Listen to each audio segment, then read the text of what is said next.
امریکہ کے ساتھ مذاکرات کا تجربہ بہت تلخ رہا. دوبارہ بات چیت ہمارے ایجنڈے میں شامل نہیں. ہم پر جنگ مسلط کی گئی. ہم صرف اپنا دفاع کر رہے ہیں. ایرانی وزیر خارجہ عباس عراقچی کا امریکی ٹی وی کو انٹرویو. کہا امریکہ نے خود مذاکرات میں اہم پیش رفت کا اعتراف کیا پھر حملہ کر دیا. امریکی وار اور ترسیل میں رکاوٹ بھی امریکہ اور اسرائیل کی وجہ سے ہے.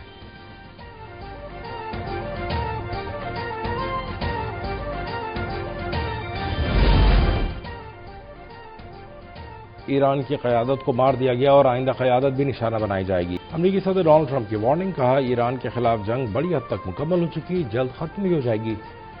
حملے ایران کی مکمل شکست تک جاری رہیں گے. 51 جنگی جہاز سمندر کی تہہ میں موجود ہیں. ایرانی ڈرون اور میزائل سسٹمز بھی تباہ کر دیے گئے ہیں. امریکی صدر کی زمینی فوج بھیجنے کی تردید. بولے اسرائیل کے ساتھ مل کر دشمن کو کچلا جا رہا ہے. اگر امریکہ کارروائی نہ کرتا تو ایران 2 ہفتے میں ایٹمی ہتھیار حاصل کر لیتا. اسرائیلی اور امریکی سفیروں کو ملک بدر کرنے والے تمام ممالک آبنائے ہرمز استعمال کر سکتے ہیں. ایرانی پاسداران انقلاب کا کہنا ہے کہ متعلقہ ممالک کو آبنائے ہرمز سے گزرنے کی مکمل آزادی دی جائے گی. ایرانی پاسداران انقلاب کی جانب سے یہ بیان ایسے وقت میں آیا ہے جب خطے میں کشیدگی بڑھ رہی ہے اور تیل کی عالمی قیمتیں متاثر ہو رہی ہیں.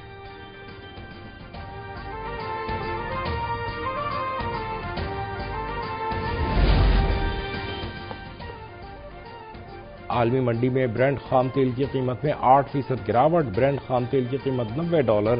WTI خام تیل کی قیمت $87 فی بیرل ہو گئی.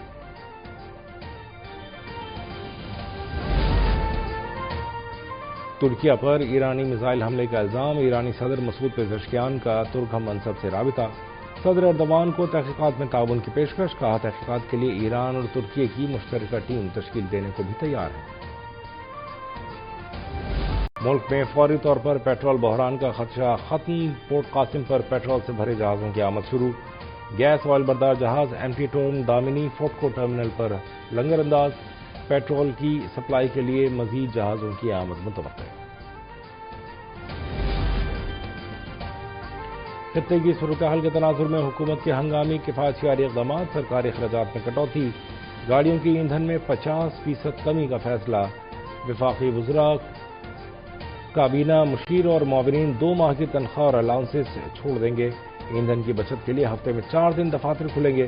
حکومتی اخراجات میں بڑی کٹوتی. بیرون ملک سرکاری دوروں سرکاری عشائیوں اور افطار پارٹیوں پر پابندی. سیمینار کانفرنسز ہوٹلوں کی بجائے سرکاری مقامات پر منعقد کیے جائیں گے. تمام اسکولوں میں 2 ہفتوں کی چھٹیاں دے دی گئیں. آن لائن کلاسز ہوں گی. ارکان پارلیمنٹ کی تنخواہوں میں 25%. 20 گریڈ اور اس سے اوپر کے افسران کی تنخواہ سے 2 دن کی کٹوتی. سرکاری دفاتر میں گاڑی اے سی اور دیگر اشیاء کی خریداری پر مکمل پابندی ہوگی.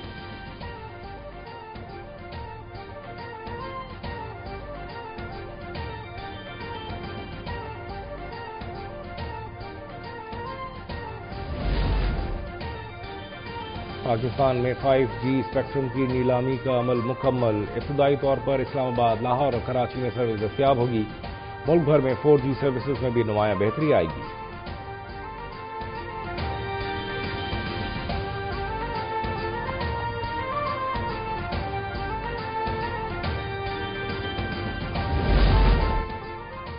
اب تک پاکستان صرف 274 میگا ہرٹز اسپیکٹرم پر چل رہا تھا. یہ پاکستان کی تاریخ کا سب سے بڑا اسپیکٹرم آکشن ہے. وزیر آئی ٹی شیزہ فاطمہ کا 5G اسپیکٹرم کی نیلامی کی تقریب سے خطاب. کہا 6 ماہ کے اندر بڑے شہروں میں 5G سروس دستیاب ہوگی. وزیر خزانہ محمد اورنگزیب نے کہا کہ ہمارا مقصد تیز تر اور سستا انٹرنیٹ فراہم کرنا ہے. 5G معیشت کی بہتری میں بھی معاون ثابت ہوگا.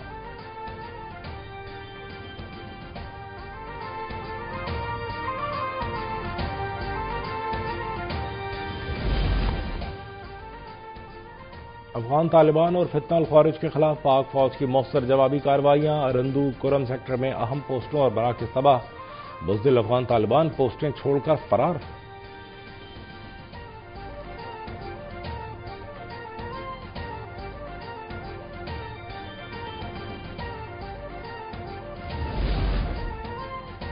افغانستان صرف خطے نہیں بلکہ دنیا کے لیے خطرہ بنتا جا رہا ہے. اقوام متحدہ کی سلامتی کونسل سے پاکستان کے مستقل مندوب عاصم افتخار کا خطاب. کہا افغانستان میں TTP, BLA اور دیگر دہشت گرد تنظیموں کی پناہ گاہیں موجود ہیں. افغانستان سے سرگرم دہشت گرد پاکستان کے شہروں میں خودکش حملے کر رہے ہیں. پاکستان محفوظ اور پرامن افغانستان چاہتا ہے.